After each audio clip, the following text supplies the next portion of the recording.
Hi guys.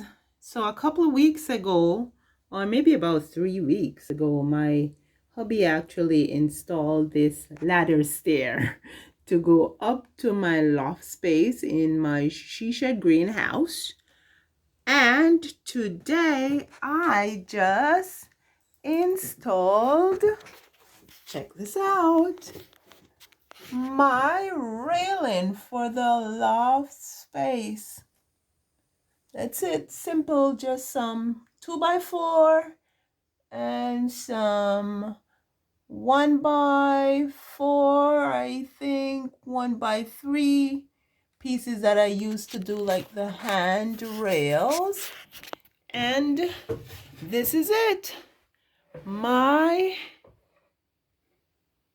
railing for the loft space is now complete.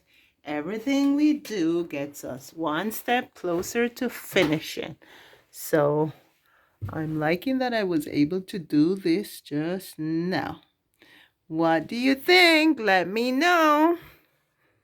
I hope you're following along, and I will show you the whole thing when it's all put together. Now we're moving on to some shelving units that I'm going to be putting inside facing the south just for that light, because that's where I'm going to have my baby plants in the spring.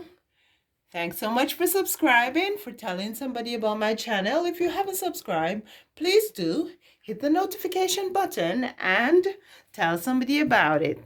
Thanks again. You take care. Have a fab weekend.